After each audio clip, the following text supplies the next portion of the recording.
우리 갈릴레이의 상대성이라든지 이런 것들도 같이 한번 이런 전 시간에 이어지는 얘기인데 전 시간에 이야기했던 거 너무 좀 템포 빠르게 나가서 다시 한번 이야기하고 넘어갈게. 우리 갈릴레이의 상대성이라고 하는 게 뭐냐면 이거 상대 운동이에요.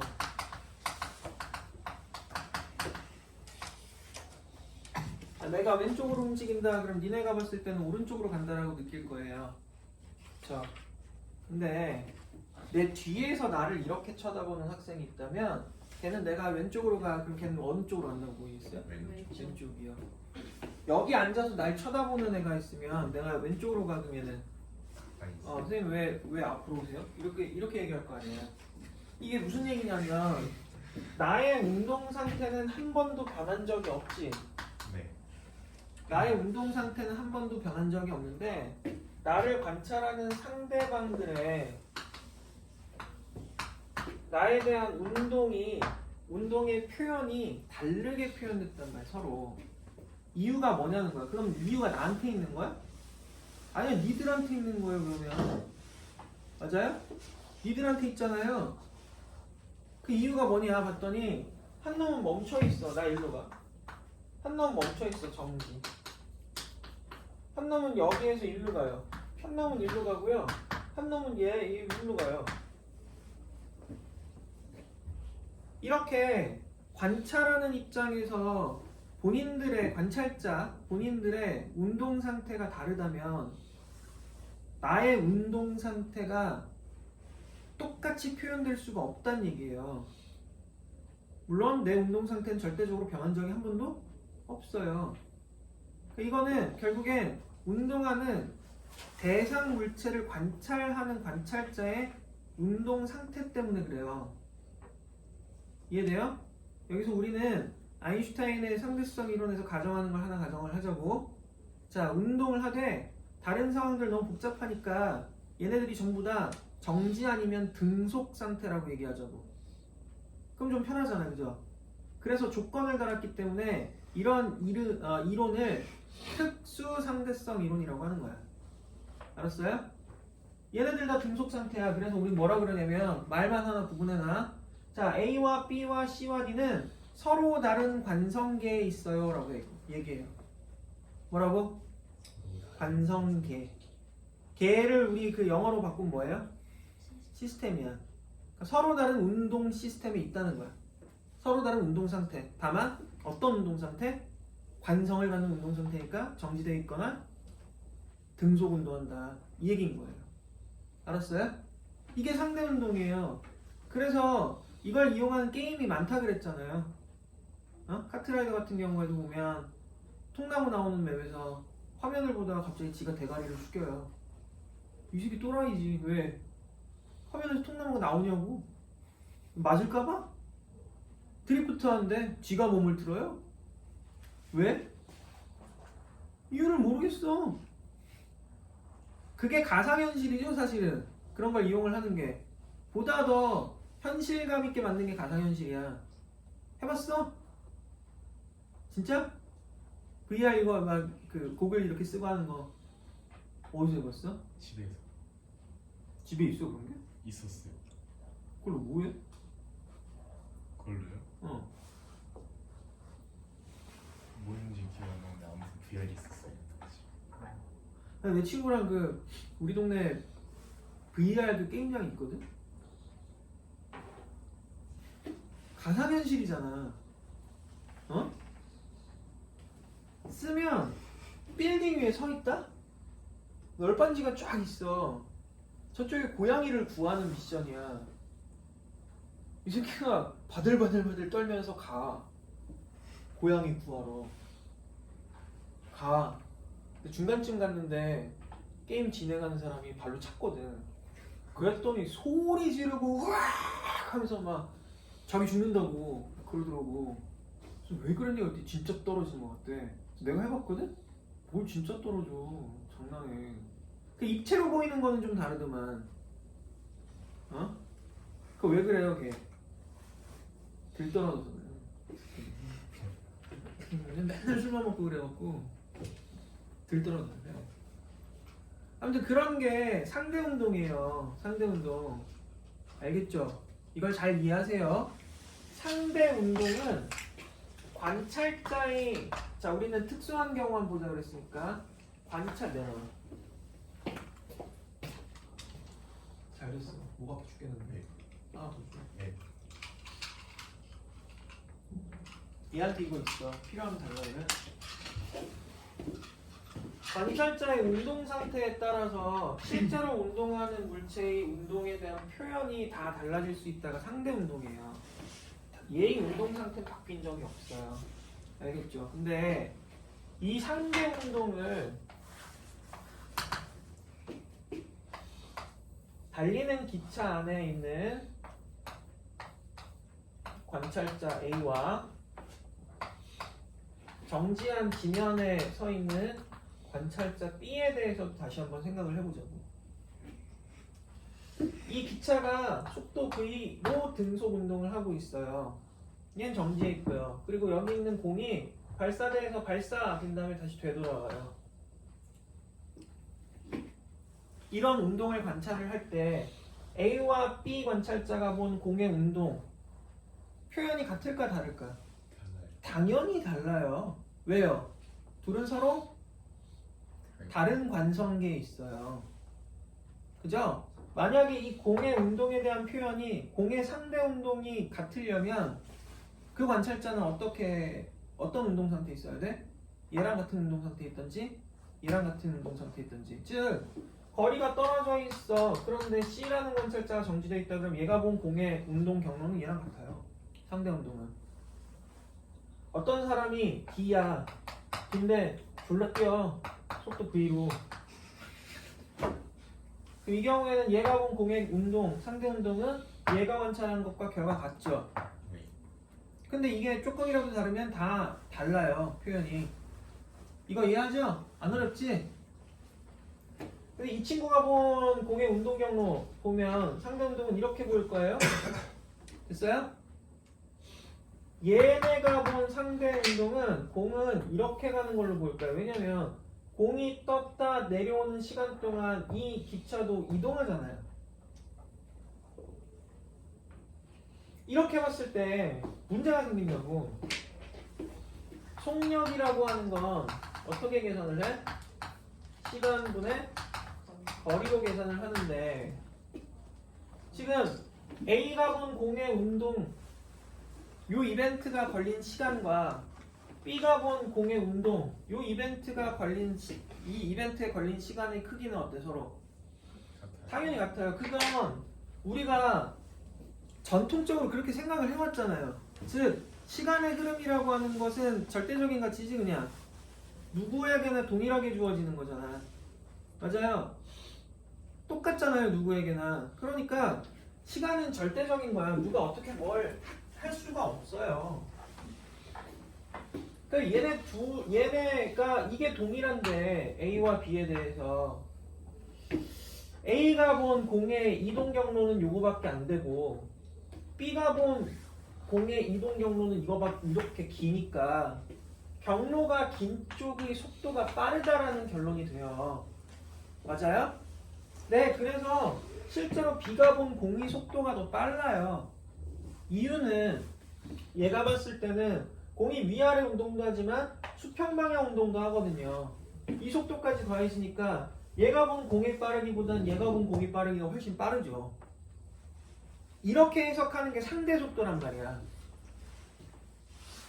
알겠어요?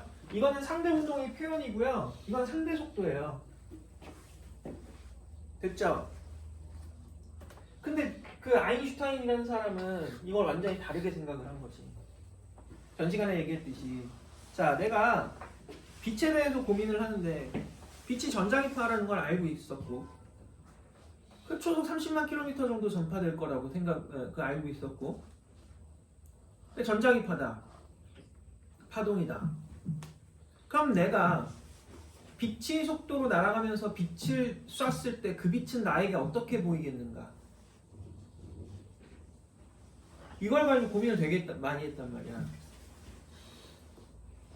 그럼 빛의 속도로 날아가면서 빛을 쏘면 만약 레이저 포인터야. 레이저 포인터에서 날아가는 빛은 나한테는 빛의 속도로 보이겠지. 근데 정지한 관찰자가 보게 되면 이 빛은 빛의 속도의 2배가 된단 말이야. 이게 가능한 것인가? 첫 번째. 또 하나. 레이저 포인터에서 빛을 발사하는 순간 나도 동일한 속도로 빛 옆을 날아가요. 그럼 이 레이저는 내 눈에 어떻게 보여야 돼? 정지해 있는 걸로 보여야 돼. 정지해 있다고 한다면 이 빛은 나한테 전달이 돼요?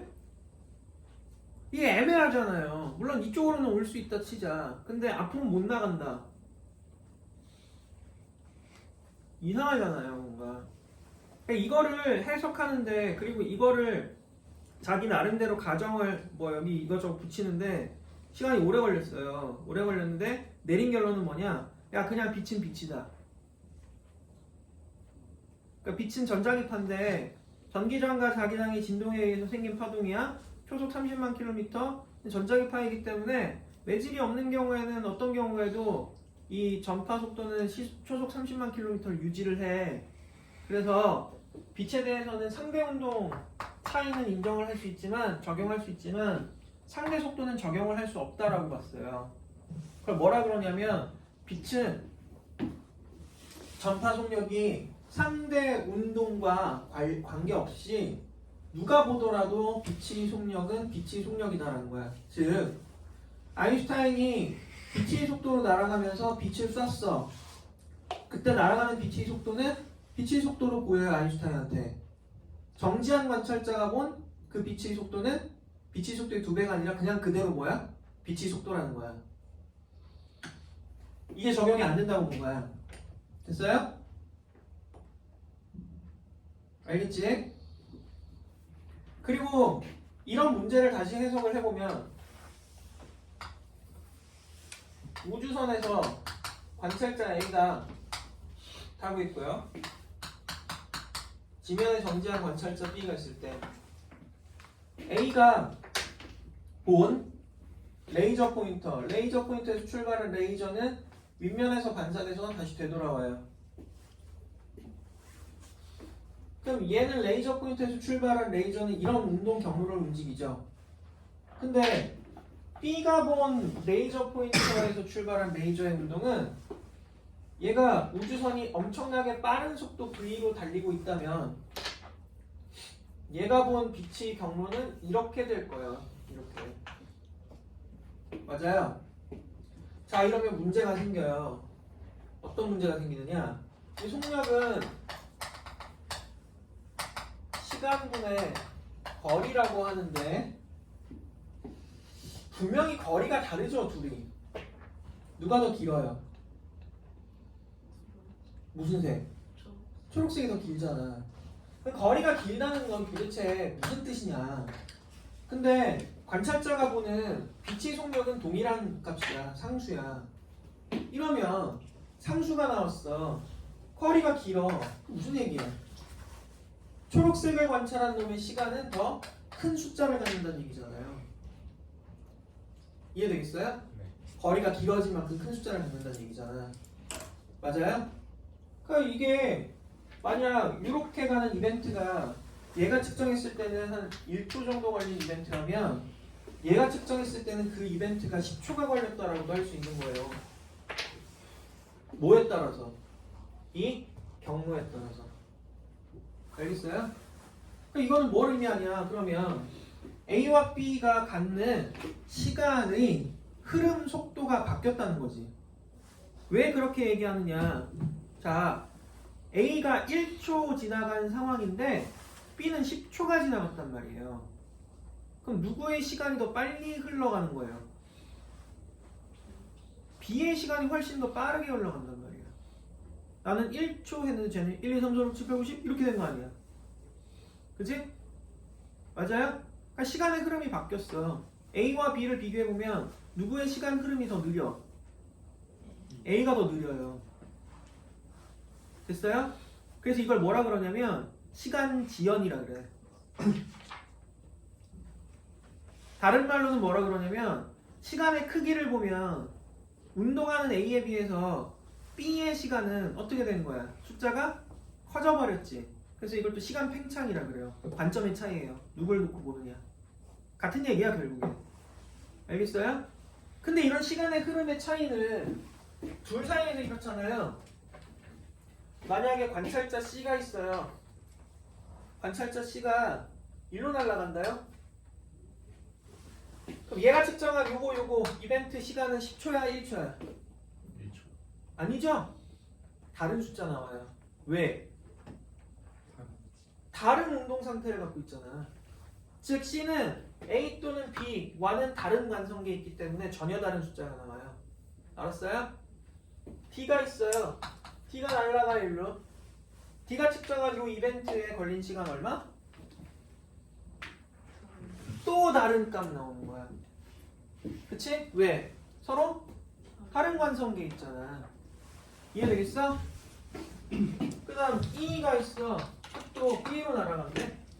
E가 관찰한 이벤트에 걸린 시간 1초죠 이거. 왜요?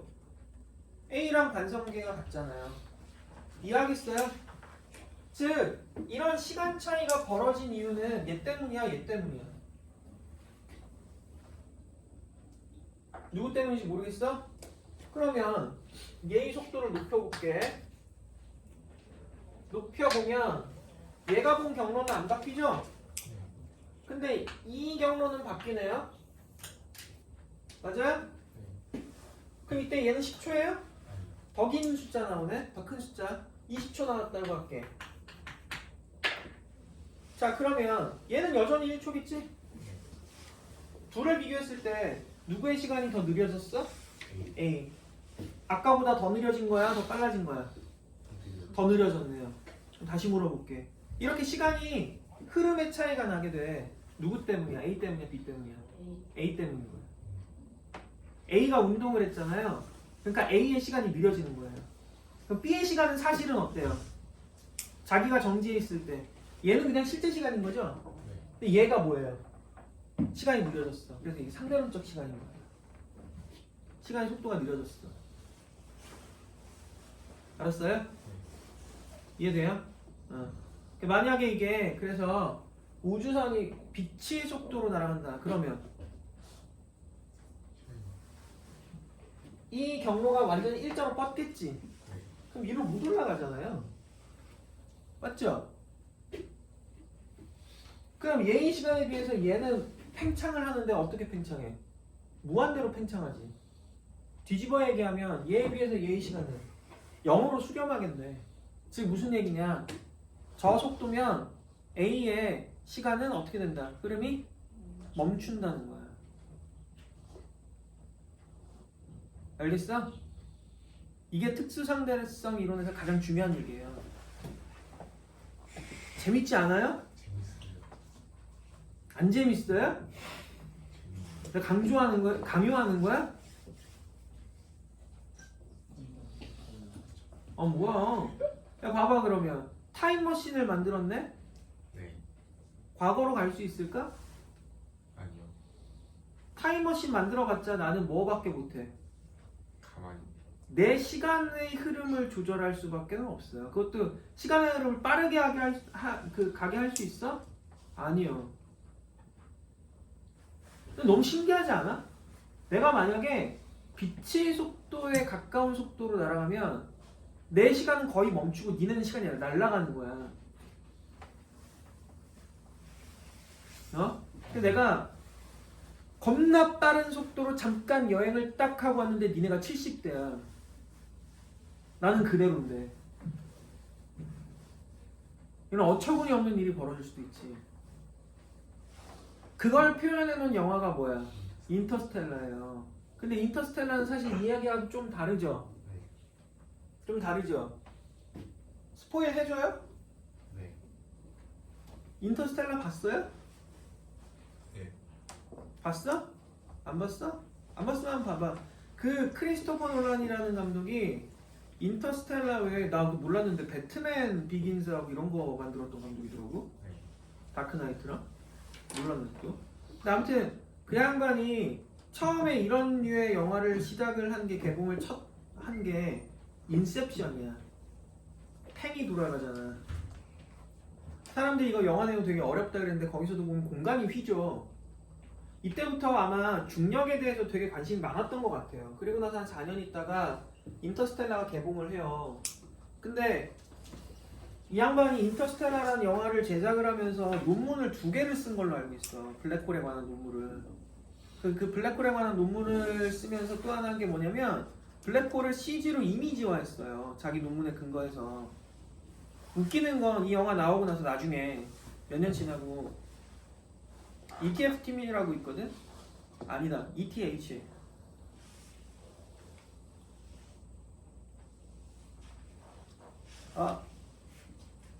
이벤트 EH 팀인가? 하여튼 그래. 아이씨 깜짝. 이벤트 호라이즌이라는 게 있어. 이벤트 호라이즌이라는 게 뭐냐면 사건의 지평이야. 뭔지 알죠? 그러니까 블랙홀에 들어가면 시간이 멈춘다는 건데 그건 좀 이따 설명하고 어쨌든 그 블랙홀을 찾아서 사진을 찍는 그 과학자 팀이 있었어요. 한 3-4개 팀이 있었는데 걔네가 동시에 각각 다른 사진을 찍었어요. 서로의 방법으로. 그러니까 방법은 동일해. 근데 서로 정보 공유 안 하고 찍은 거야. 근데 이게 모습이 똑같다 그러면 블랙홀 모습이잖아요.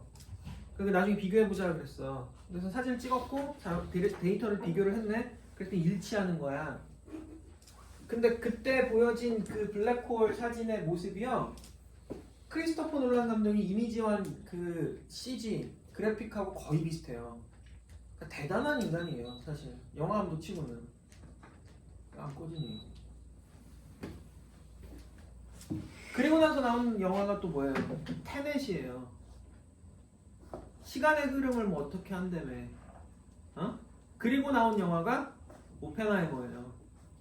오펜하이머는 그냥 영화 자체는 그냥 재미가 없습니다. 그냥 다큐멘터리 보는 것 같았거든. 근데 영화가 또 뭐에 관한 이야기예요, 그거? 걔도 아인슈타인의 상대성 이론이에요. 오펜하이머. 그러니까 거기에 꽂혀 있는 사람인데 그 인터스텔라라고 하는 영화는 일반 상대론에 좀 이렇게 초점을 두고 있어. 일반 상대론이라고 하는 게 뭐냐면 우리는 이거 등속이라 그랬잖아요. 등속 상태일 때 시간의 흐름이 바뀔 수 있다는 거야. 근데 이게 가속이 되는 상태에서도 설명이 가능하다는 거야. 가속되는 상태에서. 근데 엄청난 가속을 할 때야. 그냥 간단하게 얘기하면 엄청난 가속도를 갖고 운동하는 물체는 주변 공간이 왜곡된다라는 거예요. 공간이 압축돼 이렇게. 그런 걸 이제 설명을 하면서 자 가속도가 그렇게 크게 가해지는 상황에서도 특수 상대성에서 나타나는 모든 현상들이 다 적용된다라고 했거든. 시간의 흐름이 느려지고 이런 게. 그럼 가속도가 생기는 모든 상황에서 저게 적용된다는 거잖아. 그래서 중력을 크게 받는 상황에서도 저게 가능하다고 얘기를 한 거고요. 실제로 중력을 세게 받으면 그 안에서는 시간이 느리게 가요. 그걸 인터스텔라에서 표현을 하는 거야. 어떻게 표현을 하냐면 이 아저씨가 그 주인공 아저씨가요 블랙홀로 빨려 들어가요 자기 스스로. 그래 갔더니 어떤 상황이 오냐면 이상한 책장처럼 생긴 네모한 공간에 자기가 떠다니는데 자기가 지나온 과거의 모든 순간순간들이 다 보이는 거야. 크리스토퍼 놀란 감독이 그거를 사건의 지평을 그렇게 표현을 했더라고. 그러니까 그 블랙홀에 들어갔기 때문에 이 사람은 사건의 지평에 도달을 했어요. 그러면 이 아저씨의 시간은 멈춰요. 이 아저씨의 시간은 멈추는데 시간이 멈췄다라고 하는 걸 그 감독은 자기가 지나온 모든 상황들과 이렇게 접점을 이루고 있다. 그래서 이쪽에 로그인할 수 있고 저기에 로그인할 수 있고 여기에 로그인을 물론 참여도 이렇게 중력으로 뭐 한다 뭐 이렇게 해놨지만 그렇게 표현을 했더라고. 그리고 거기에 잠깐 있다 남았는데 이미 딸내미가 늙었잖아. 그죠? 그런 이제 내용들이에요. 그게 일반 상대성 이론이라고. 근데 거기서 잘못된 사실 중에 하나는 뭐냐? 블랙홀에 들어가면 사실 사람이 살아남아요? 왜요? 그 엄청난 중력 때문에 뭐라고 알려져 있냐면 사람이 분해돼요. 원자 단위로.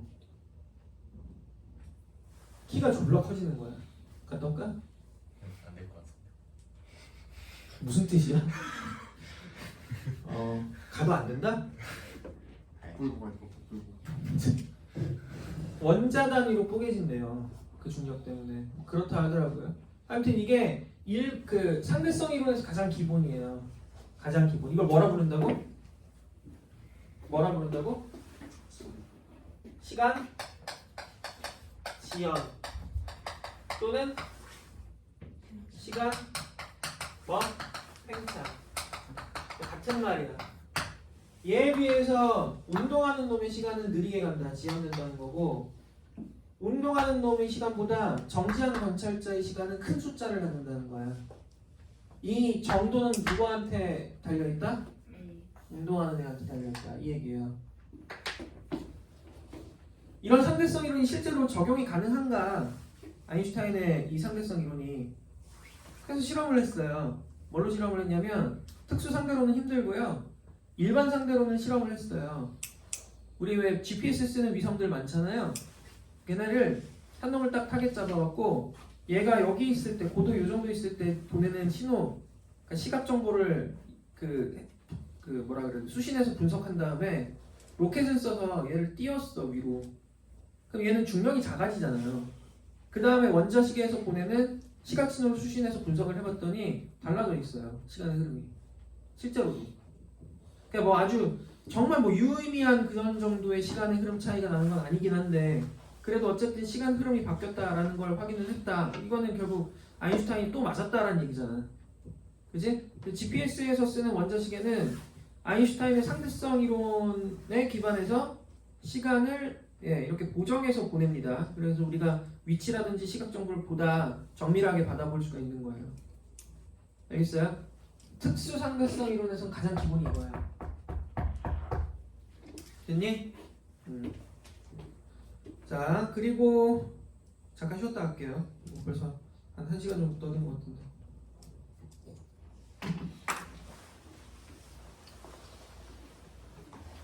잠 깨. 아이씨.